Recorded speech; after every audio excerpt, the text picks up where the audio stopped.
So this one, I won't say what area of the country it was coming from or, who was necessarily involved, but, I always like to kind of try to get to my next appointment a little bit early. And that'll give me time to like finish up the paperwork from the previous inspection.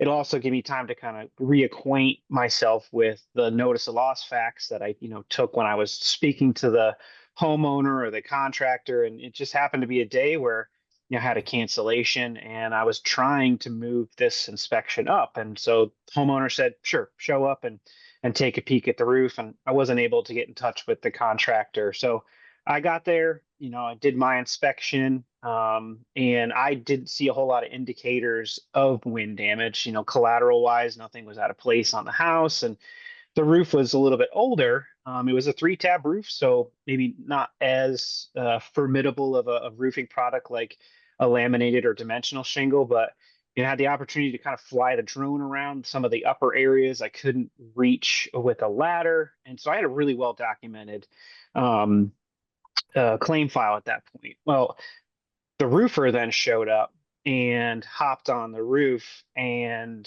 his inspection technique was incredibly aggressive.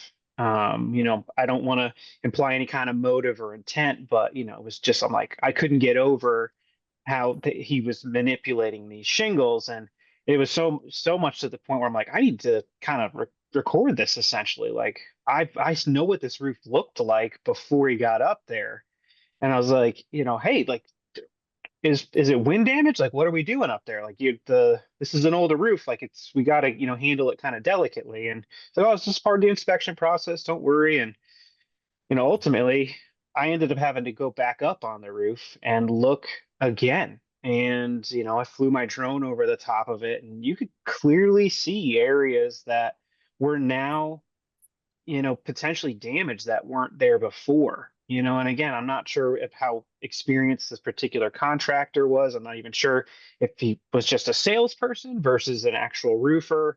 But yeah, I mean, it's incredible, like the amount of damage that somebody can cause to the roof, whether they mean to or not. And it just so happened that I was early enough, essentially, to kind of document the roof before I get out there.